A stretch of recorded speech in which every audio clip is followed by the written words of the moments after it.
Hello, you are tuned into the next episode of My 500 Favorite Songs, and this episode will count down.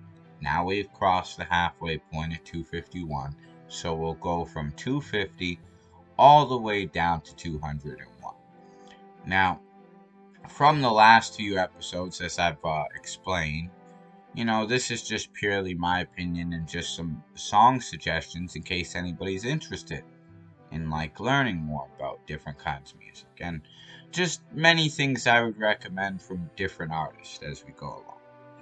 Now, also with this next installment and all the installments really going forward, because we've crossed that halfway point, it's fair to say that these are really now we're getting down to the nitty gritty of my favorites. So hopefully you'll all be excited for that. And we'll start right off now with 250. 250 comes in with Kid Cudi and his song Pursuit of Happiness.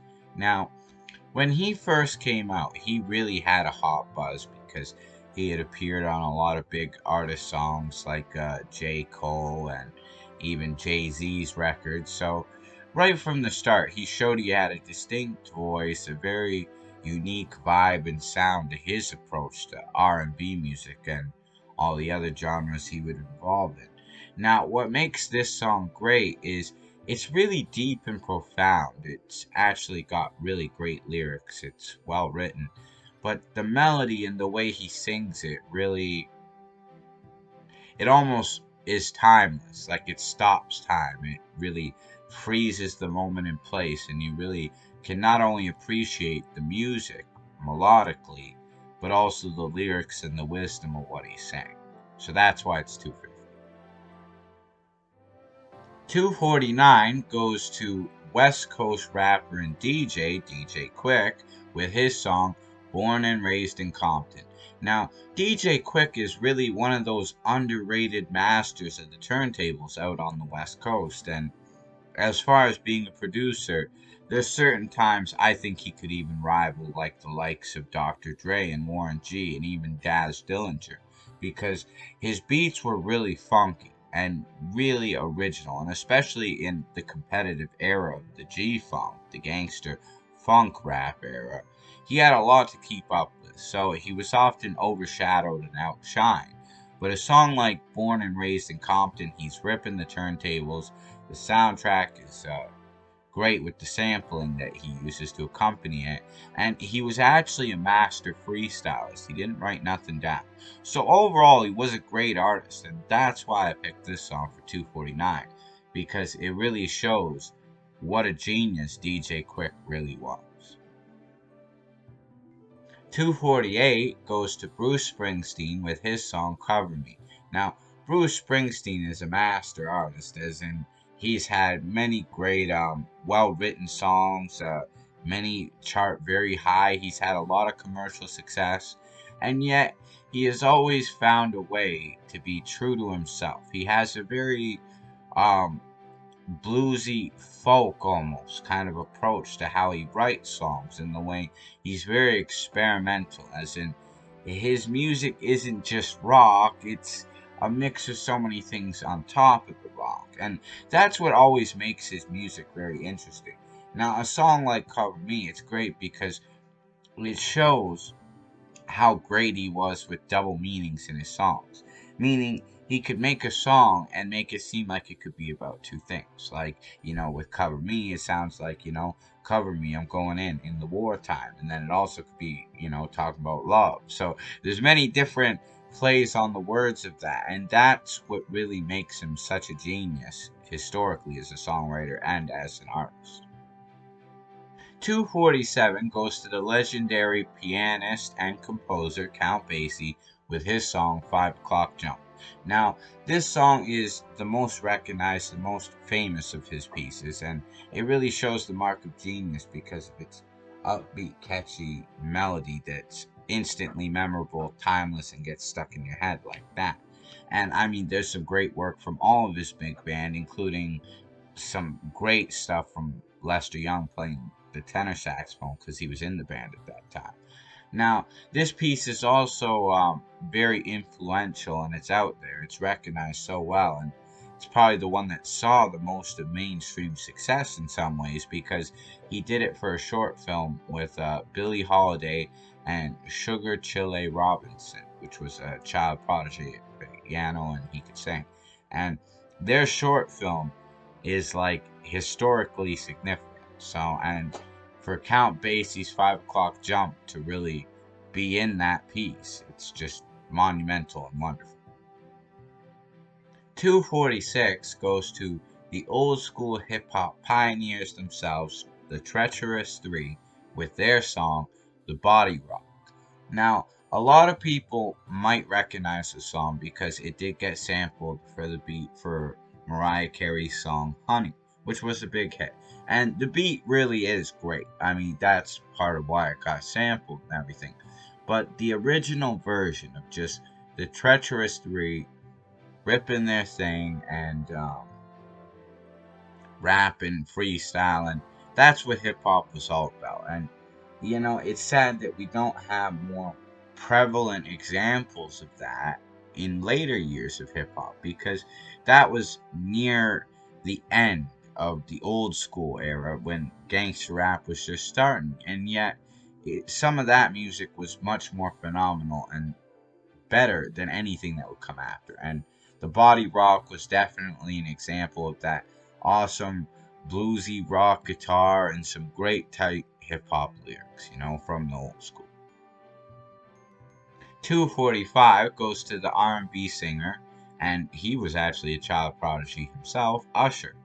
It was actually Michael Jackson who discovered him, and that's why he could dance so good, they say. Fantastic R&B singer, and he had an album a few years ago called Confessions, and every song on that record in particular was magic. The song I chose is Caught Up, which I will get to in a moment. But yeah, everything on that, Confessions itself, Let It Burn, plus Yeah, which was the big club banger with Ludacris and Little John that made the record like a real smash. It sold millions. And Caught Up was like that final installment of a single, which I felt it showed his best dance skills, and that's why I picked that one, because the video was fantastic. It was really Michael Jackson-ish inspired, but very good. And I mean, the song overall has got a catchy upbeatness, that it's more of a mellow jam, whereas a lot of the record is deep, kind of heavy, personal. And that's why overall, that and Yeah are like the songs people probably most vibe to. 244 goes to Canadian rock band Theory of a Deadman with their song No Surprise. Now, this song came off the record Gasoline, which was a personal favorite record of mine for them. Had a lot of other great songs like Santa Monica, Since You've Been Gone, Better Off.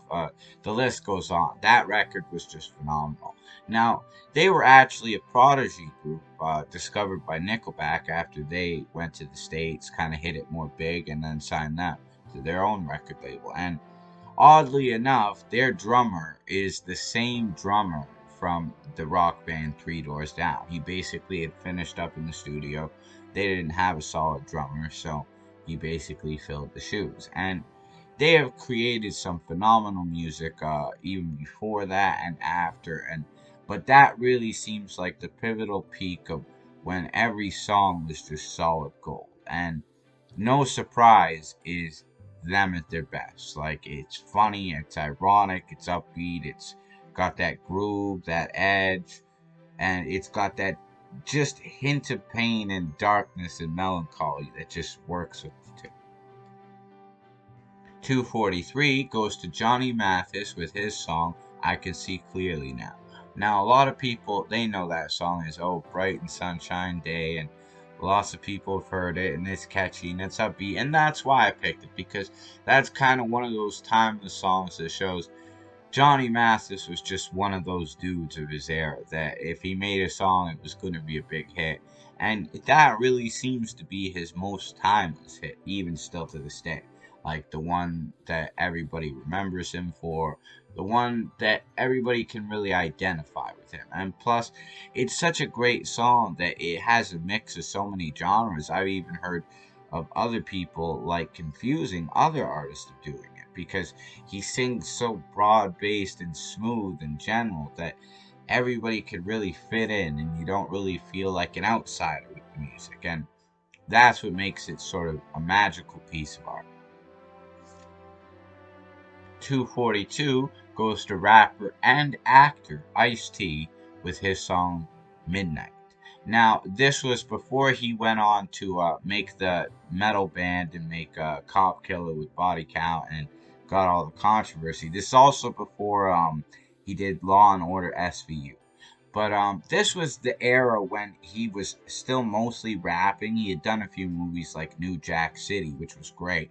Played a cop in that too, ironically. But he was great as a rapper in the old school days because he would make songs about the most broad and random, unique topics, and he was a very great storyteller, like a slick Rick kind of rapper in that sense. He was great at telling stories, and he was authentic. He was real. He was just telling you about what life was like on the West Coast. And some people kind of accuse him of being a hypocrite and a sellout, but I say fuck the haters. Ice-T's the man, because he's really just giving you a glimpse of what the environment was really like where he grew up. And that's what Midnight is. Midnight is a very dark Black Sabbath sampled influenced beat where he's just telling you the story of everything going wrong in the hood at midnight and becoming total madness.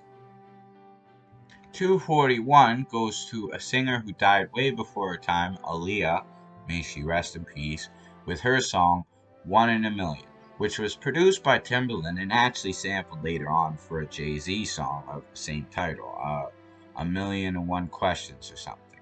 But it's really great because that song has such a interesting melodic beat. Like, it shows Timbaland's production early on at its best, and Aaliyah really was at her best, not just vocally, which she kills, but lyrically too. She really had a profound statement with this song, and she really captured the epitome of the expression itself, like finding that one person that really is one in a million. So special that beyond everybody outside of that. And it's sad that she couldn't have gone on to do more music, because songs like that really show how incredible and dynamic she was as an artist. May she rest in peace again. 240 goes to the legendary jazz singer and trombonist Jack Teagarden with his song 100 Years from Today. Now, this song is an absolute masterpiece because it's one of the ones that he did that was like his own signature tune. He even had like a greatest hits record named after it. And it not only shows Jack at his best with the singing, which he was a great singer. In fact, there were often the comments that he fit right into jazz, which was a predominantly like African American music at the time. Like, he fit in so good that it would sound like he was a black singer accompanied by a white band. And I mean, he did work with a lot of other white musicians like Paul Whiteman, but I mean, he was also best friends with Louis Armstrong, really good friends with Fats Waller too. So he really got accepted and fitted early on. He wasn't that commercially successful, which is why he took the job playing in Armstrong's band, but eventually he did really get to show his own and break out as an artist with hits like 100 Years from Today. So that's why he deserves some respect. Rest in peace, Jack. 239 goes to Boston with their song More Than a Feeling. Now, this is a classic rock jam that, is instantly recognizable because it's been in commercials, and a lot of people just kind of know it. When you think of Boston, it comes to mind. I mean, they had a lot of other great songs too, like Smokin', but this seems to be the big hit that everybody knows. Oddly enough, what's great about it is it captures the emotion and the joy so well, and that main guitar riff that it kind of drives and grooves around the entire time throughout the song. Oddly enough, Nirvana's Kurt Cobain, he got inspired with Smells Like Teen Spirit to make that song, from Boston's More Than a Feeling. In fact, he was actually afraid they were gonna sue them, Like, as soon as they released it, he was kind of like, oh god, if they figured out that's where I got the idea from, I might be in shit. But oddly enough, no, it never happened, and may he rest in peace. But yeah, the original Boston song still stands the test of time, too, I think. 238 goes to rapper, singer, and actress Janelle Monae with her song Tightrope Remix. Now, I chose the remix because it features Lupe Fiasco and B.O.B. rapping verses on it as well. Now, what's also great about the remix, though, the reason I chose that in particular is as an artist, it actually shows more variety than the original. The original, she has guest rapping from Big Boy from Outkast as the featured guest, and it's good. The original version's great too, but the remix is so much better because it's got her singing the great catchy chorus. It's got great verses from Lupe and B.O.B., but then she's rapping on it, and her verse is probably the best. It's tight, it's fresh, and actually, she was the best female rapper I had heard in a long time when I first heard that Tightrope remix. So for that reason, definitely had to give it some props. 237 goes to the rock legend Alice Cooper with his song School's Out. Now, he had a lot of great songs. He had songs like Poison and even Welcome to My Nightmare with Vincent Price. That was really cool. But the reason I chose School's Out is it's that classic, memorable song of being in school and just wanting to get out, be excited for summer, right? But it's funny because there was even that commercial a few years ago with at Staples. They did a commercial with him, and he even said like, "I thought you said school's out for summer." And he's like, "Oh, school's out. School lasts forever." Because he does actually say that in the song too. But yeah, just the way there was the commercial, the timeless nostalgia of it, the feeling. The catchy, memorable guitar groove. Alice really was at his best, like the prime and peak of his career then. So everything just really makes Schools Out a masterpiece. 236 goes to rapper KRS-One of Boogie Down Productions with his song The Sound of the Police. Now, this is an iconic piece not only for hip hop but for KRS-One himself.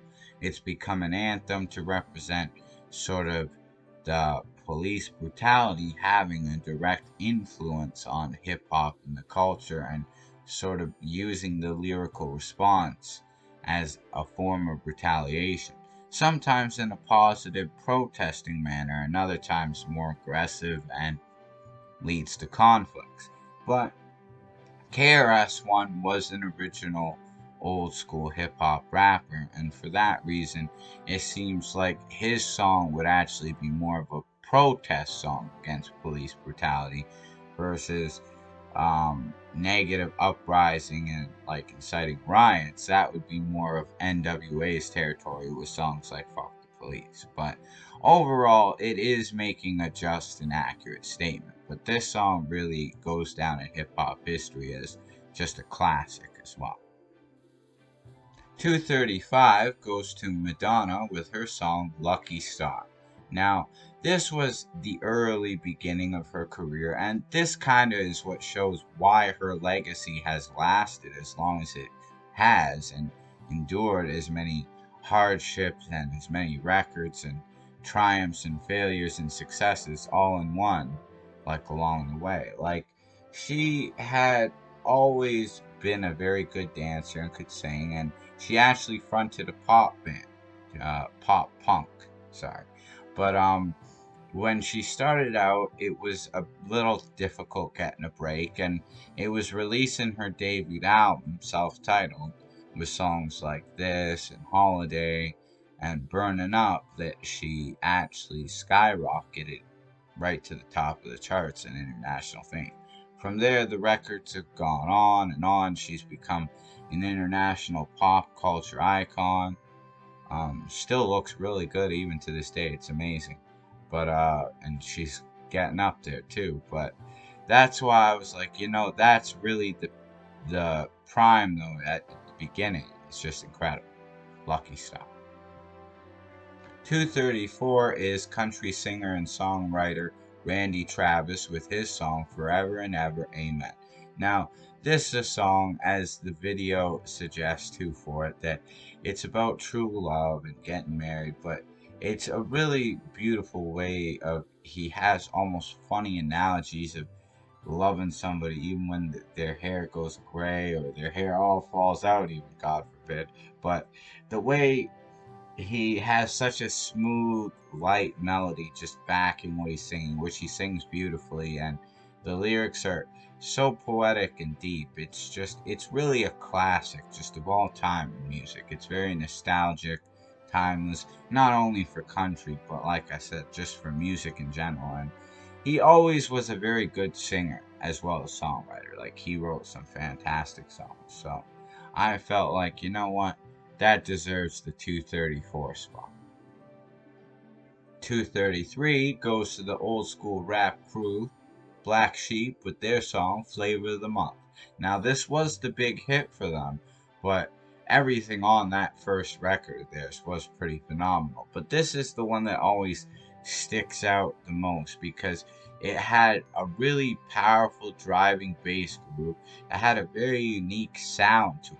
Like, they had a very comical but yet serious approach. Like, through the comedy, they would kind of make a mockery of social injustices on songs like Black with NV, which stood for No Vision.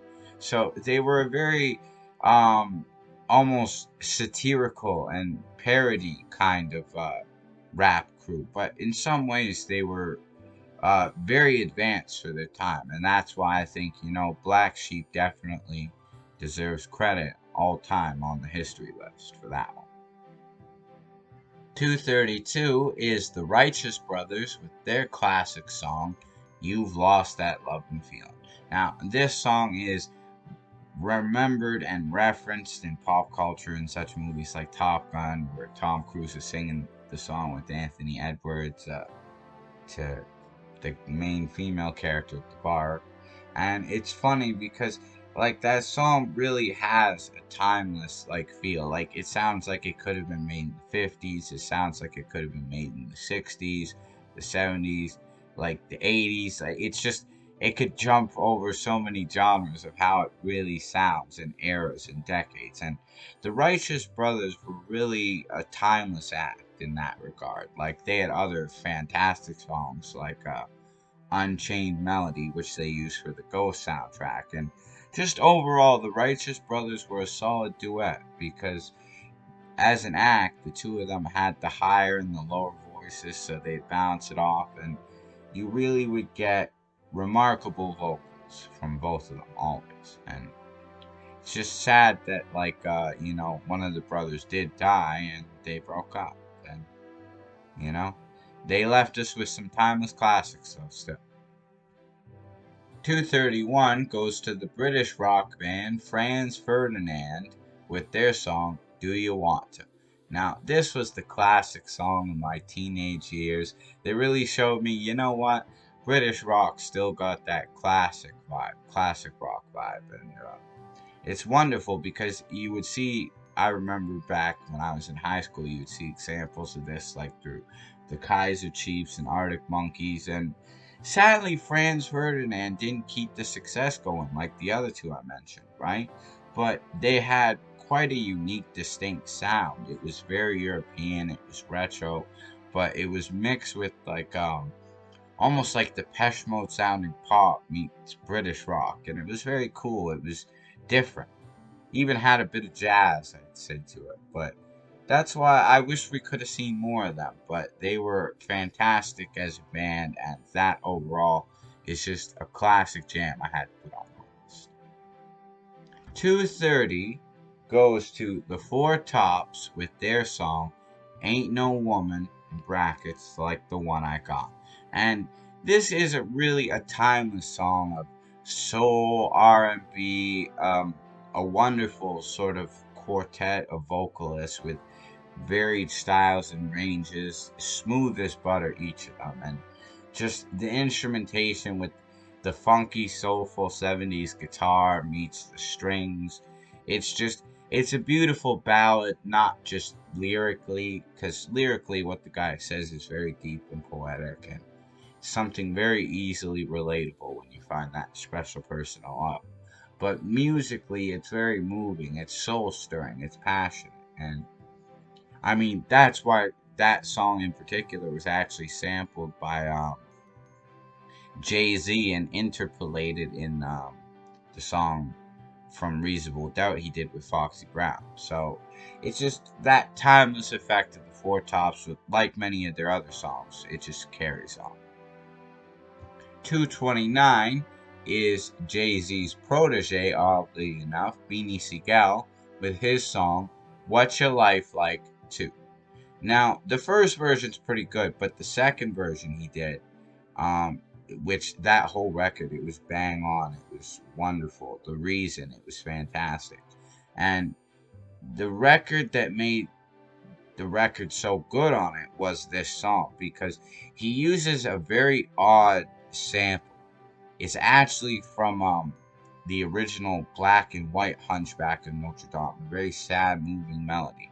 And then he accompanies it with like really sporadic, powerful drum machines as he tells this like gripping story of living the gangster's life and why it's not for the faint of heart and you got to be cautious, and how scary and intense it really could be. And just the way he lyrically rhymes so well, but he tells such an incredible story. It really shows Beanie Sigel was not only one of Jay-Z's top proteges, he was one of the top rappers, perhaps lyrically, of his era. 228 goes to the 90s grunge rock band Alice in Chains with their song Them Bones. Now, I first heard this in Grand Theft Auto San Andreas, but it comes from the album Dirt. And that whole record, I mean, with songs like The Rooster, they really were reaching deep with the blues, like the blues reference, and that's what makes them a phenomenal band. Like one that, although it was a very competitive era, you had Nirvana, you had Pearl Jam, you had Green Day, Stone Temple Pilots. Alice in Chains really had that strong, rooted in the blues kind of songs, and that's what could take their dark edge as a grunge band to such a crazier extent in many cases. And Them Bones is just one of those really shrill, howling, almost like metal kind of metal blues grunge. And it's just a wild combination that speaks for itself. 227 goes to the classical composer Samuel Barber with his composition Adagio for Strings. Now, this is a very moving piece, and it's been, kind of tainted by pop culture in the sense that many people might overlook its original beauty because it's been referenced in things like The End of the Elephant Man, which I think really suits it best. And I think that was actually the best place they ever could have used it because it's very soul stirring and moving. There's not really a lot of dialogue or anything going on. You're just supposed to really sit with the music and the thought. And that's why David Lynch delivered that in the film. Really incredible. It was also used pretty well in Platoon, although I think that it just didn't suit Platoon as well as it would have with The Elephant Man. But it still is a very great piece. It's one of those pieces that everybody knows because of Platoon or The Elephant Man. They've heard it. And very soul stirring, simple, moving, but really speaks volumes about life and the mystery of it. 226 goes to legendary reggae singer Max Romeo with his song Chase the Devil. Now, this song is very well known as being sampled by Jay-Z for his song Lucifer, which Kanye West produced, but the original reggae song actually gives off an entirely different vibe.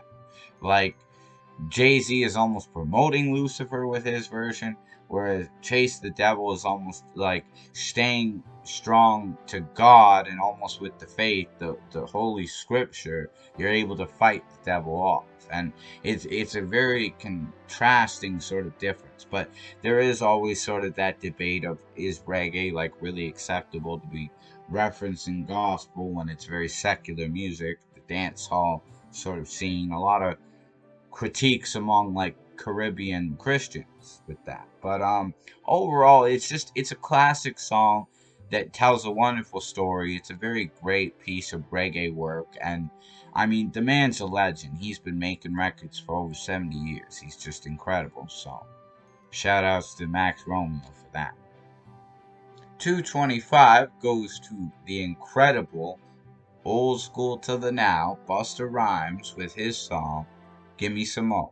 Now, he has a lot of great songs that he's very well known for, and some songs they would even argue are bigger hits. But with me, the way the beat is so crazy, not only with the bass, with the strings, the wild sort of drums and percussion elements that accompany it, the way he tells that sort of funny, melancholy, ironic story in the beginning, and then he just rips it with these raps that are just like going by like a million miles an hour. And then it's so intense too, because even when he takes his breaks in between the verses for the chorus, he's rapping at the same speed to deliver this intense chorus that really summarizes the song and ties it all up together.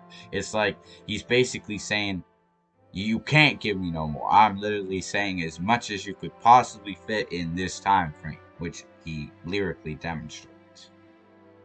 224 goes to the classic rock group, the Blasters, rock blues mix, and very wonderful, unique sound to them. Their song "Dark Night," which was used in From Dusk Till Dawn. It was also used in another film, but the song itself really speaks volumes of telling sort of that bluesy tale with that southern Texas rock mix. And it's a really wonderful song because it's very driving with the guitar. The singer's vocals are very haunting and chilling. And this was actually after the band had downgraded. They were originally more jazzy and bluesy and had horns and saxes and all this playing with them.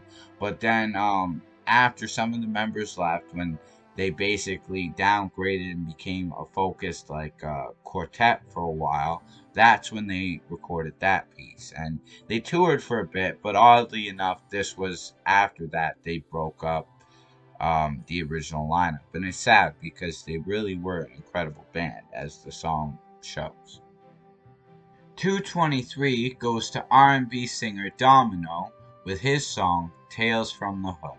Now, this song is actually named after a film that it's on the soundtrack for, and it's a great song because it really captures like the idea of not only what the movie is, and kind of a cool, funky, laid-back '90s R&B kind of vibe, but I mean, it actually has some very unique production and instrumentation by Wu-Tang Clan's RZA, and the combination of the way Domino is singing the lyrics, basically, just casually singing like stories about the hood, and then MC Chill comes in from Compton's Most Wanted, and he raps the verse, and he really tells a darker story.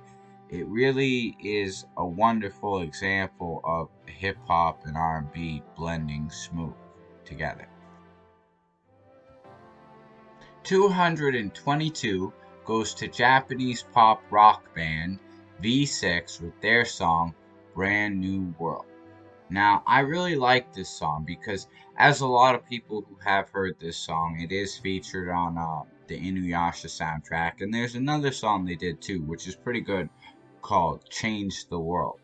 But overall, I like the melody of Brand New World better. I like the lyrics, the idea of the song itself, and the way the animation is set to it in the ending sequence when that song appears. It's marvelous. It's wonderful.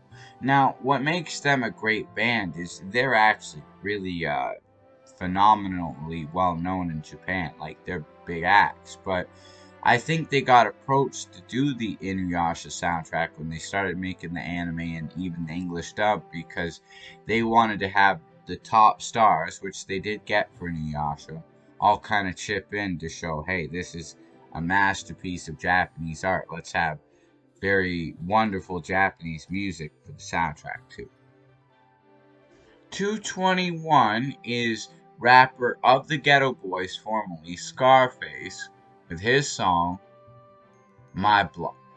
Now, this is a classic not only in 90s rap and hip hop too, but also just it really has a timeless quality to the melody, the way the piano is just kind of leading the groove in a chilled out way, along with the bass and the drum as well. You know, Scarface is just sort of giving you a day in the life, like of the environment, of the neighborhood he grew up in, down in Texas, and it's not so much intense gangster rap as really just storytelling, chill kind of rap. And that's sometimes when rap really shines its best. And Scarface is a phenomenal rapper. I mean, he's worked with the Ghetto Boys, he's worked with many other artists, and he's still alive and kicking, dropping new music. But if I had to pick one song of Scarface that really defines him, that's a masterpiece, it's My Block. 220 is Earth, Wind, and Fire with their song Shining Star. Now, this is a classic song, like of not only the soul and R&B sort of era, but also like for funk. It's sort of a staple because it really has that upbeat, groovy melody that just kind of drives the song. And I've heard many people cover it, but nobody ever does it quite as wonderful as the original Earth, Wind, and Fire version. Now, what's great about that is it really relies on a lot of synthesizers and hard bass grooves, which was common for a lot of soul and R&B. But what really takes this to another level, which makes it sound more like funk, is the fact that they have like sort of horn sections accompanying them as well. And yeah, it's an incredible song, just in general. So check it out. 219 is the Arctic Monkeys with their song I Bet You Look Good on the Dance Floor. Now, I actually mentioned this band earlier because as like a British rock band in the newer era, they really have like a classic hard rock sound to them. And that's apparent in songs like When the Sun Goes Down too. And in fact, it's funny because I had heard a rumor that Kanye West actually was quoted as saying that he felt that the drummer of the Arctic Monkeys was actually the greatest drummer out there at the time, like of newer musicians. And I see what he's saying because he really has an interesting way of keeping the same steady beat but improvising his loops. And he actually co-writes a lot of the songs. But yeah, they have a very punky British rock edge to them, and it's just a very high energy kind of sound. And yeah, definitely the drums are smack on too. 218 is rapper Common, formerly known as Common Sense, with his song The People. Now, there's so many things to say about this song that just makes it really great, not only as classic 90s rap hip hop, but music too, because the production is from DJ Premier. He does some really great scratching and sampling to give Common this beautiful melody and landscape to just kind of gather and unite people and sort of preach more positive concepts in hip hop, which we don't always hear, but he does it in a very productive and motivational manner, which it's inspiring, and that's what I really love about The People is Common is an inspirational rapper because he talks more of positive and uplifting concepts, which you hear that in People, and that really is a theme of unity and equality. So it's a jam. Definitely check it out. 217 is 80s pop R&B singer Melissa Morgan with her song Fool's Paradise. Now, from the beat to what she's singing, which is really deep and profound, and oh, she's got a hell of a vocal range. like one that really carries. In fact, as I was mentioning, like with the sampling, I know of many examples of where it got samples, such as Big L's "Can I Hit It," and even more famously, Jay-Z's "Can't Knock the Hustle." Now, the original version of that doesn't have a sample of it, but it interpolates the chorus she sang. There is actually the "Can't Knock the Hustle" Fool's Paradise remix, which she sang on, and it uses a sample, so it sounds like the original Fool's Paradise, and it's a really groovy melody, and she sings it like the original song, which she just belts it out on another level. And that's why, like, of 80s pop and even R&B, it's a real gem, because she really was probably one of the best powerhouse singers of her era. And it's sad that she didn't actually get more recognition, because she could really belt it out. 216 goes to Ella Fitzgerald with her song "Bewitched, Beguiled, and Bewildered." That is a mouthful. I had to just make sure I said that right. But yeah, no, it's a very good song, which it's been done by other people, but I chose her version because she really sings it with just the perfect amount of joy and melancholy, and really gives it that happy but bluesy feel. And she was a master singer. I mean, she did great duets with the likes of Louis Armstrong and even Louis Jordan too. They were at one point dual singers in Chick Webb's band, so they worked together, recorded a lot, did a lot of great duets. But as a solo artist, she had a very powerful, happy, always sounding kind of range, like, but with just that bit of melancholy. And then also, she was a master at scat singing. She could sing really good, as she did on some of the other stuff, like with Louis Armstrong. 215 is NWA with their song "Parental Discretion is Advised." Now, this song is really great, and the reason I chose this because they have many famous, iconic sort of hip hop, rap staples. Even if you're not the biggest fan of gangster rap, lots of people know Straight Outta Compton and Fuck the Police. But I chose "Parental Discretion is Advised" because the beat is bang. Dr. Dre's production, as always, especially with the NWA early 90s era when he was with Death Row, was always smack on bang.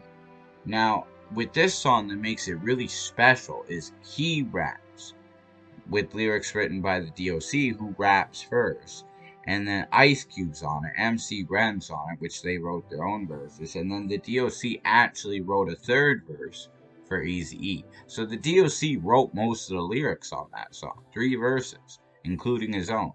But yeah, he delivers a phenomenal verse, and everybody in NWA lyrically is hard hitting and as good on point as they could be as a full unit. So it's just, that's NWA's perfect defining song.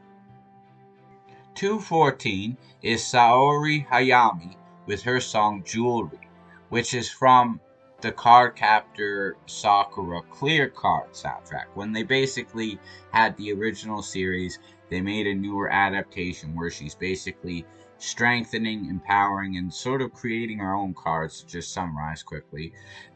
This is one of the ending theme songs that play, and that's where I first heard it. But I really love it because it's a classic example that some of Japanese pop's music is actually the most beautiful music you'll ever hear in this whole world. Like, it's out of this world, incredibly perfect sometimes. And that song says it because it describes like love in the heart being precious like jewelry in a very poetic, deep way lyrically.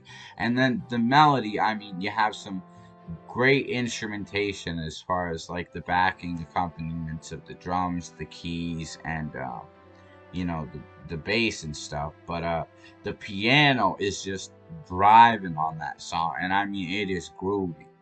It is the grooviest piano you will ever hear. 213 is David Lynch's own personal sort of band formed with Angelo Badalamenti, called Thought Gang, and their song "A Real Indication." Now, it's a very strange, unusual song. It's nothing very typical. It's sort of like a weird mix of hip hop, rap, jazz, blues, and rock, like all sort of blended into this weird sort of dimension where you're constantly wondering just what you're listening to. But it's a very funny song. And the interesting story with this was when David Lynch had written this song for Angelo to do, he was laughing so hard in the studio he actually gave himself a hernia. Like, it was just that intense to watch Angelo sort of act out those lyrics. And the music video, which was directed by David himself too, was very wild and trippy. Shot all in black and white too. But yeah, no, it's a very cool jam because it kind of tells a very funny, weird, ironic story that's very relatable too in some cases. 212 goes to R&B singer Anne-Marie with her song Why Don't We Fall in Love. Now there's many versions of this song. She did many different remixes. I personally am fond of the Ninth Wonder remix, which has a bit of rap on it. But even the original, I will say does it just because it's a very beautiful, wonderfully written song. And the way she sings it is just so moving and deep and captivating, and I'm actually like disappointed that she didn't become as big as like your your Beyonce's or we'll even say Jennifer Hudson's, because in my opinion she was just as good as some of them. In fact, seems like very few artists get to reach Beyonce's status in the R&B category nowadays. But Anne Marie, as far as vocal ability and talent, she was equally her caliber. At least I think so. 211 is the Feel a Fresh crew with their song I Hate to Go to Work. Now, for anybody who's unfamiliar with the Feel a Fresh crew, they were sort of like a side act that worked with NWA that were fronted by the DOC, who wrote a lot of the NWA stuff. So the DOC had this group that he started in Texas with a few DJs and a few production dogs, and it was actually through that Dr. Dre saw all the talent and recruited him for NWA, which he went on to write songs like We Want Easy and even songs like Nothing But a G Thing, Dr. Dre, right? So he was always a very good songwriter, and even though he was in a tragic car accident that screwed up his voice, right? Which we'll talk about more later. Um, he was a very good rapper too, and this was him when he was young, like at the prime of his youth, before the accident, before the drugs, before Dr. Dre, any of that. And you really get to hear him kind of rap a funny 80s sort of old school hip hop song about hating to go to work and the stress of dealing with it. So it's actually very great for its time. Wonderful. 210 goes to R&B soul legend Stevie Wonder with his song Stay Gold. Now, Stevie Wonder has composed and written and done some wonderful pieces over the years. He's had a very long-lasting, successful, great career. And he's had to overcome many hardships, being blind too, I imagine. But the reason I chose to pick Stay Gold, why I picked this song, is because he really is the perfect person to kind of be singing this song. The way he sings it is perfect. The way it suits the soundtrack. It was on The Outsiders. The way it fits Johnny's message in the story. It's just everything about that song that music could be, to be precise, perfectly on point, and beautiful and soul stirring and moving all at the same time. You get that with Stay Gold. And that's why, in my opinion, it really shows just what a great artist Stevie Wonder is. If he's in all the right settings, he will shine that much brighter, though. 209 goes to old school Bronx rapper who's still doing his thing, Fat Joe, with his song Envy. Now, this came out on his second album, Jealous One's Envy, which is regarded as a hip hop classic, and it's a really great record start to finish. This is actually when he first started working with Big Pun and was bringing him on the scene, so Pun actually co wrote a few joints with them. But Envy was a phenomenal song for Fat Joe, because at that point, before going platinum later on, making songs like What's Love with Ashanti, this was the highest charting song he had. It had a very catchy Marvin Gaye sampled beat. He had a girl singing this lovely hook about people hating, but you gotta do your thing. And when he was rapping, it was hard, but it was smart, it was deep, it was all these things all rolled into one. And through the beginning of just meeting Big Pun, that's when Fat Joe really was his best, because of Pun, I think. 208 goes to the classic rock band, the Rolling Stones, with their song Paint It Black. Now, this song is just remarkable and phenomenal. Not only as like a real staple in classic rock music history, but just in music history in general. This song has such deep significance. Like the way he's using the analogy of everything going dark, the world becoming bleak.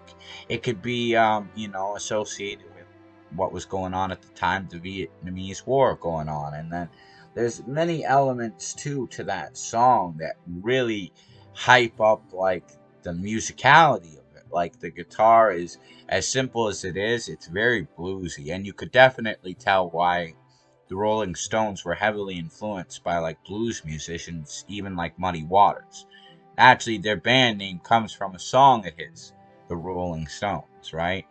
But yeah, Painted Black, I mean, Charlie on the drums, the guitar, Keith Richards is playing, it's dope.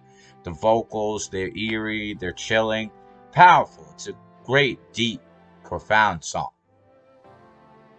207 goes to Japanese pop duo, which they sing and they dance. Their name is On Slash Off, like hack slash, right? And then the song they did is called Rinne Rondo.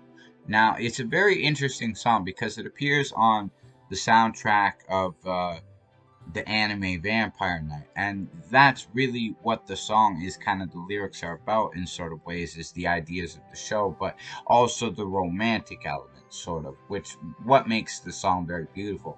It also has some really intense, almost gothic sounding strings and piano that are really epic and soul stirring and moving, especially with the beautiful harmonies of the two brothers singing.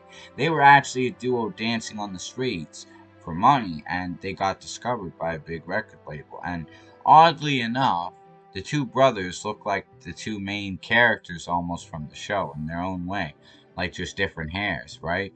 But I was thinking, that might be why they picked those two to do those songs. But really great. Definitely check them out. On slash off. Rinne Rondo.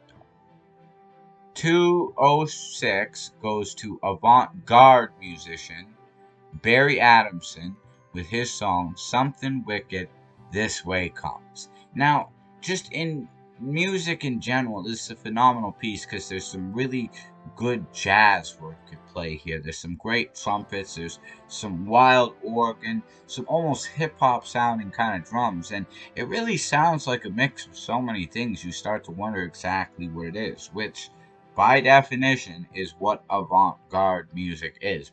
Some people are always like, what is avant-garde? It's sort of a little bit of everything where it's just kind of free versing the instrumentation.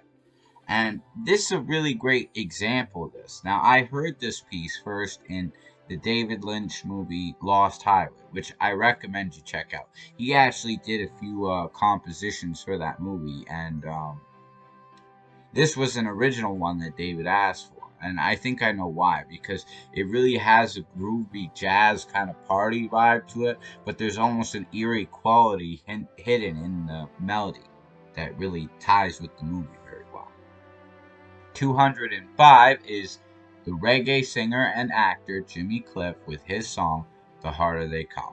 Now, there was a movie that this was the theme for that he sang, that he also acted in, that takes place in Jamaica. It was actually the first Jamaican movie ever made by Jamaicans, so it's historically significant. I mean, it was also one of the first movies to really show North American culture, what reggae and Caribbean culture all about that was, because up until that point there wasn't really Bob Marley and the samplers or anything like we would have later that we would call reggae. What they looked at as Caribbean music was thought of as calypso. But as you see, through branching off into influences from American music like rock and soul and jazz, they started to form what would be reggae. And I mean, the band that appears in the movie The Toots and the Maytals, they were an example of this too. Wonderful. But Jimmy Cliff really was the star because he really sang the ideal reggae sound that we would identify, that you would hear later in Yellow Man and Bob Marley and even all the way up to Snow.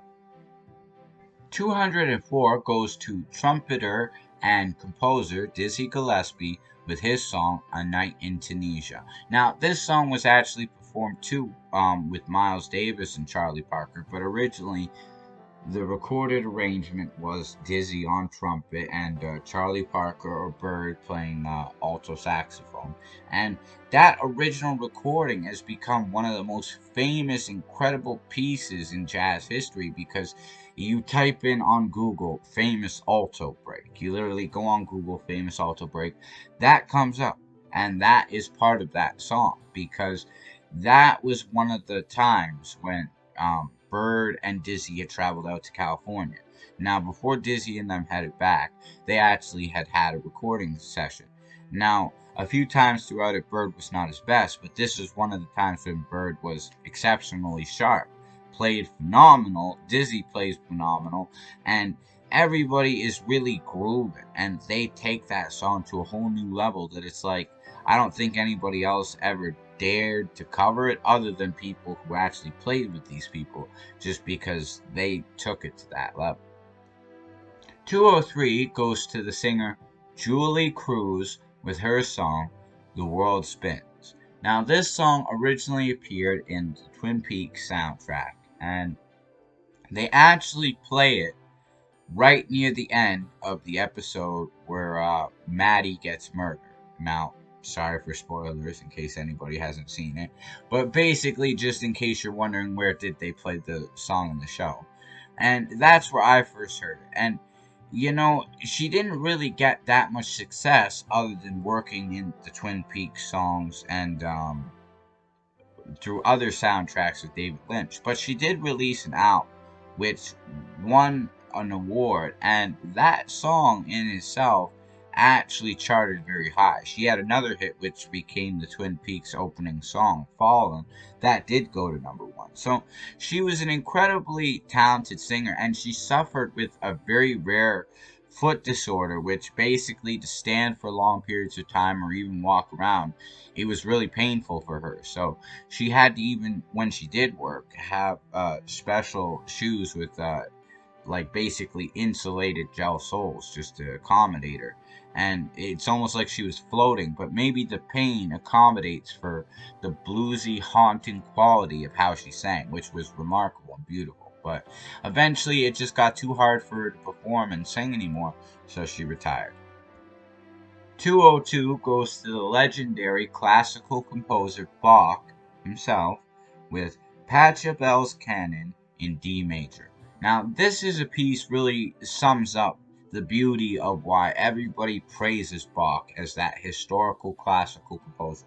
Now, he was a genius that was very open-minded. He had no racial prejudices. He was willing to basically hire anybody of any race. He was very open-minded, fair like that.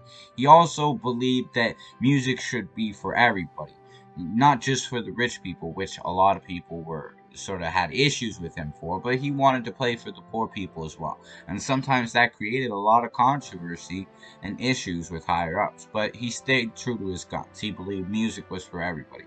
And that's probably why his music was so beautiful and open and presenting. Now, he composed a lot of it in the church, which people like Fats Waller and lots of other great musicians later on would look at Bach's like organ playing as the genius achievement, but he used it to compose because on the organ he could get the best sound. Now, unfortunately, near the end of his life, he started to go blind because all the candle lights late at night in the church, it does a number on your eyes, it wears them out. So eventually, he died blind, and it suffers with a lot of the greats, but he was remarkable as that piece shows. So check it out. 201 goes to the jazz blues rap band, hip hop band, The Roots, with their song Proceed. Now, this came out on their debut professional album, Do You Want More? Which at this point, even the legendary producer Scott Storch was playing keyboards with them, and they had a really dynamic sound that you will not hear on later albums, because there is points where it is the most jazzy sounding stuff you ever heard. There's points where you'll have old school beatboxing from people like Rozelle that were in the group at the time. You have a lot of their underground sort of prodigies and affiliates, like all around the Philadelphia area where they were, sort of hopping in and contributing.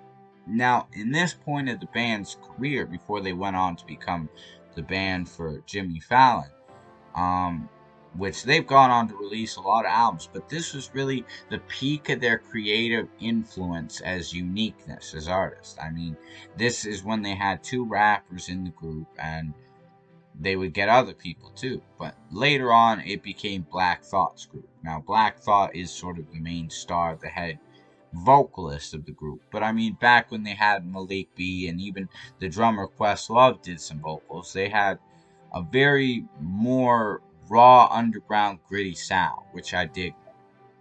Well, that concludes our list. I hope you enjoyed this presentation, and now we have actually gotten down to the final 200. As we go along, you will literally hear, okay, what is the 200 favorite songs of Super Kami Guru Alucard, aka yours truly, Chris McKee, and hopefully it'll give you cool ideas and new music to check out, see where my opinions lie.